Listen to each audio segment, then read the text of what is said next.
Si el 2025 fue un año políticamente convulso, el 2026 llegó decidido a no dejar títere con cabeza. Apenas estamos terminando de digerir los terremotos del año pasado y esto ya comenzó con una explosión literal y metafórica. La captura de Nicolás Maduro no solo sacudió el tablero geopolítico, hizo estallar una vez más la ira visceral de la izquierda y dejó al descubierto su ya clásica hipocresía.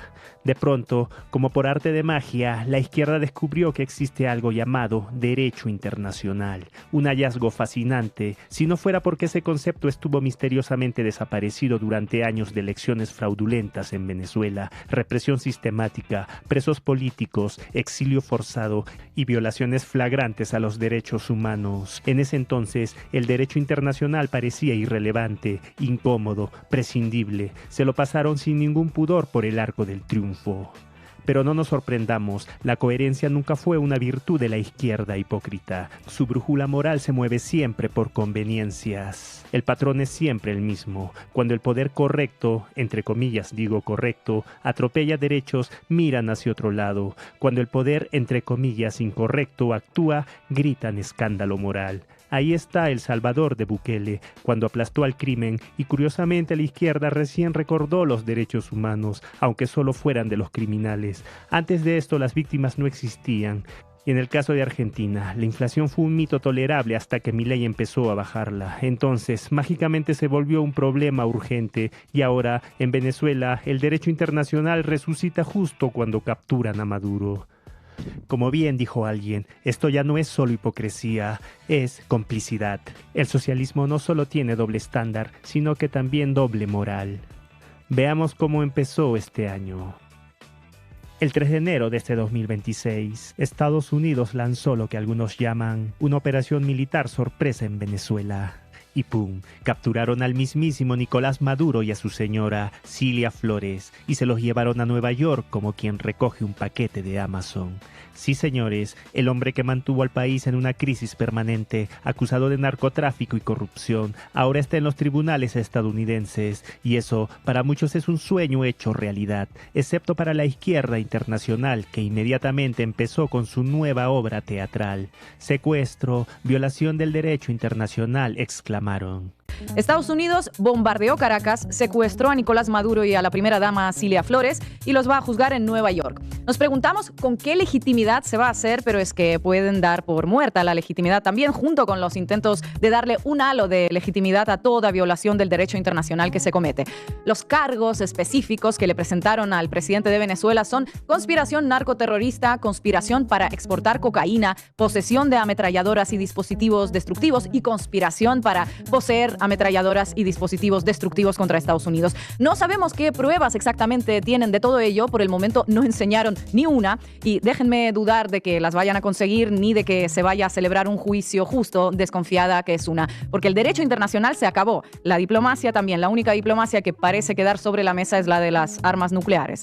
No es correcto y es falso decir que Estados Unidos haya bombardeado Caracas. La operación fue quirúrgica y focalizada, dirigida únicamente a la ubicación específica donde se encontraba Nicolás Maduro, no contra la ciudad ni contra la población civil.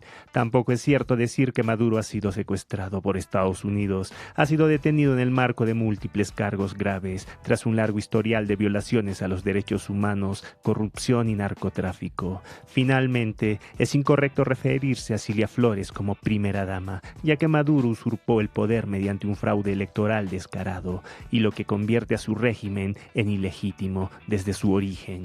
Sin legitimidad democrática no existe ni presidente ni primera dama, solo una estructura de poder impuesta por la fuerza. No me malinterpreten, el derecho internacional es importante hasta que no lo es, porque resulta que durante décadas muchos de estos mismos grupos prefirieron mirar hacia otro lado mientras el chavismo pisoteaba derechos humanos, restringía libertades y hundía a Venezuela en una crisis humanitaria. Pero ahora, cuando alguien hace algo que realmente cambia el status quo, o no, se viola la Carta de la ONU, exclaman. Es casi poético. Nunca un clamor tan fuerte fue por la soberanía nacional, mientras se callaban las torturas, las ejecuciones, la escasez, la hiperinflación y el éxodo de millones. Pero ahora sí hay problemas graves, porque el barquito chavista fue movido por el, entre comillas, malvado imperio. Por supuesto que la ONU y varios gobiernos criticaron la operación, hablando de soberanía y derecho internacional. Dice la historia que una violación del derecho internacional es terrible, excepto cuando conviene callar. Mientras tanto, líderes progresistas sudamericanos como Lula da Silva o Gustavo Petro también se unieron al coro de indignación, destacando que una acción militar sin mandato internacional rompe con todas las reglas. Reglas que, recordemos, muchos de ellos aplicaron con calma olímpica mientras Venezuela colapsaba por dentro. Venezuela no hay prisionero por su pensamiento político. El helicoide es el centro de torturas más grande de América Latina. Lo más cercano al infierno que hay aquí. Fui detenida en el marco de las protestas del 2017. Mi detención fue arbitraria, fui víctima de desaparición forzada temporal. Estuve recluida 1 año y 12 días en el helicoide. Curiosamente, hubo venezolanos en el exilio y ciudadanos comunes que celebraron la caída de Maduro con fuegos artificiales metafóricos y reales. Parecía que por fin alguien había hecho algo que ellos mismos no podían hacer después de años de represión. Mientras tanto, sectores de la izquierda prefirieron llorar la violación de soberanía antes que hablar de las violaciones de derechos humanos que ocurrieron bajo el régimen de Maduro durante décadas. Sí, parece que se creó un termómetro ético que solo funciona en ciertas direcciones. Y aquí viene la parte más divertida. Muchos de los mismos que criticaron la intervención ahora miran con desaprobación, pero sin ninguna propuesta alternativa viable para Venezuela. Es como decir, no nos gusta cómo lo hicieron, pero tampoco tenemos idea de cómo resolver esta tragedia que ellos mismos ayudaron a ignorar. Así que hoy celebramos un nuevo hito. La izquierda internacional ha descubierto de repente el derecho internacional, justo cuando se aplica en contra de un dictador amigo de ellos. Qué curioso, ¿no? Antes era menor, irrelevante o inexistente hasta que no lo fue. La desesperación de la izquierda. ¿Entiendes? Entonces, no perdamos el tiempo. Trump ya dijo 27 veces petróleo, 0 veces democracia. Y es un análisis no subjetivo, no cualitativo, es cuantitativo, es matemático. No hay nada que discutir. Queda clarísimo que el motivo principal de esta entrada fue el petróleo. Pero también voy a decir esto, no es así de simple. No es solo el petróleo por el petróleo. Decimos qué hacer en la región latinoamericana. Los recursos naturales se defienden. Los recursos naturales de Latinoamérica se quedan en Latinoamérica. En pasado, Estados Unidos se debería retirar de todos los países. Y no nos da la gana de una colonia norteamericana. Ya determinamos que, Trump nos dejó clarísimo que todo esto es petróleo, petróleo, petróleo, petróleo. Definitivamente entró por el petróleo. Su preocupación principal es el petróleo. Está muy contento de haber recibido tanto petróleo. Digo, para la gente que todavía tenga dudas sobre esto.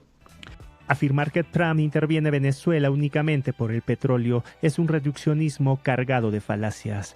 Es evidente que Estados Unidos tiene intereses, como los tiene cualquier país. Así funciona la geopolítica. Los estados actúan guiados por intereses estratégicos, económicos y políticos, y esto, por sí mismo, no es necesariamente algo negativo.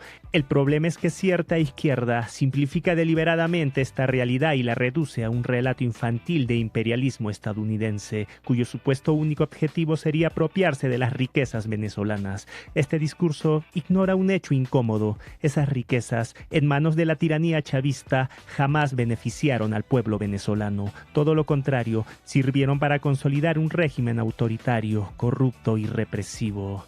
El petróleo venezolano no fue para los venezolanos, fue saqueado y utilizado para financiar alianzas geopolíticas con regímenes como Cuba, Irán, Rusia y China, mientras la población sufría miseria, escasez, exilio forzado y una represión brutal durante más de 26 años de chavismo.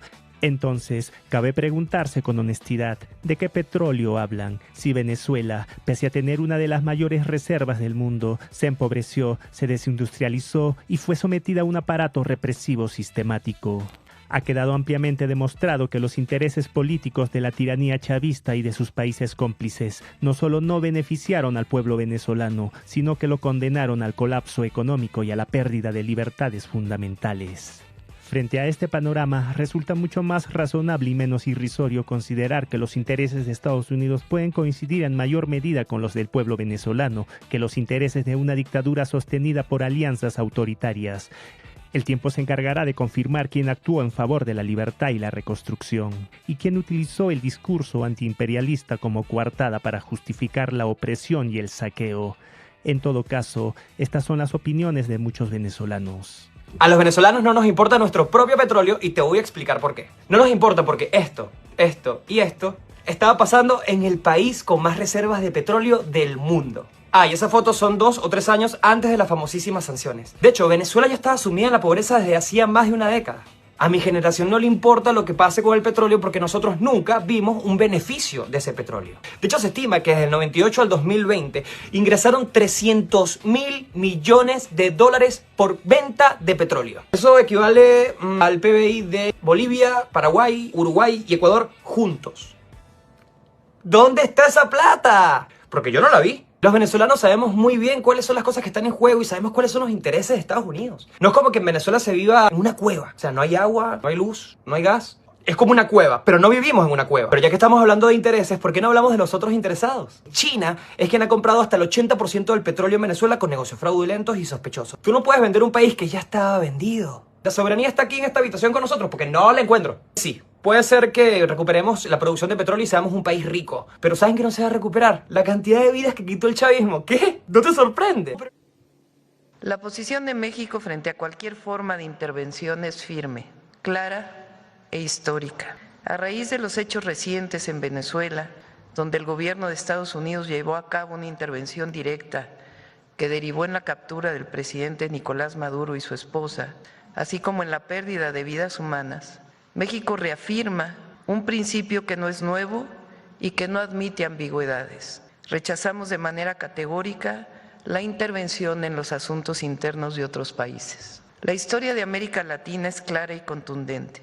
La intervención nunca ha traído democracia, nunca ha generado bienestar ni estabilidad duradera. Solo los pueblos pueden construir su propio futuro, decidir su camino, ejercer soberanía sobre sus recursos naturales y definir libremente su forma de gobierno. Nuestra posición está claramente consagrada en la Constitución de los Estados Unidos mexicanos. El argumento de Claudia Sheinbaum parte de una premisa que suena noble pero es profundamente falsa cuando se contrasta con la realidad venezolana. Decir que las intervenciones nunca han traído democracia ni bienestar puede funcionar como consigna ideológica, pero fracasa estrepitosamente como análisis serio del caso de Venezuela. Primero hablemos de soberanía, ese concepto que la izquierda invoca con devoción casi religiosa. Venezuela no ha sido soberana desde hace muchos años. Un país no es soberano cuando su poder está secuestrado por una élite autoritaria, sostenida por fuerzas armadas politizadas, redes de narcotráfico, inteligencia extranjera como la de Cuba, Irán y Rusia, y alianzas geopolíticas que sirven al régimen, no al pueblo. La soberanía no pertenece a una cúpula, pertenece a la nación, y en Venezuela la nación fue expropiada políticamente. Segundo, el argumento del bienestar es directamente ofensivo para millones de venezolanos. Hablar de no intervención para preservar el bienestar en un país con hiperinflación histórica, colapso institucional, pobreza masiva, hospitales sin insumos y la mayor crisis migratoria del continente es como mínimo una negación brutal de la realidad. Venezuela no tenía bienestar antes de la captura de Maduro, ni la perdió con ella. El bienestar fue destruido sistemáticamente por el chavismo durante más de 2 décadas. Tercero, Claudia Sheinbaum afirma que solo los pueblos deben decidir su camino y su forma de gobierno. Perfecto. El problema es que al pueblo venezolano se le arrebató esa posibilidad hace años. No decide libremente quién gobierna cuando hay elecciones fraudulentas, inhabilitación de opositores, persecución política, censura, presos políticos y exilio forzado. No hay autodeterminación donde hay tiranía. Lo que existe es simulación de democracia. Cuarto, el discurso sobre la soberanía de los recursos resulta particularmente cínico. ¿De qué soberanía habla cuando PDVSA fue saqueada, destruida y usada como caja chica del régimen? Los recursos venezolanos no fueron controlados por el pueblo, sino por una cleptocracia que los utilizó para comprar lealtades internas y alianzas externas. Defender al régimen en nombre de los recursos nacionales es defender en los hechos su saqueo. Finalmente, el error central del argumento de Sheinbaum es confundir intervención con dictadura. La intervención no destruyó la democracia venezolana. Llegó cuando ya no había democracia que destruir. Lo que sí destruyó la democracia fue el chavismo, paso a paso, elección tras elección, ley tras ley, bala tras bala. Por eso, repetir que las intervenciones nunca traen democracia sin analizar el contexto es una coartada mortal.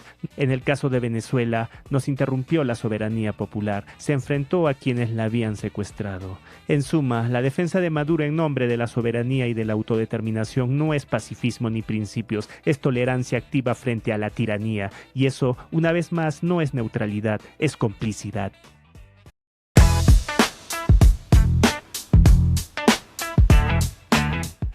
Este año tenemos nuevas víctimas, nuevos propagandistas y vendehumos a quienes neutralizar y además nuevos retos que asumir.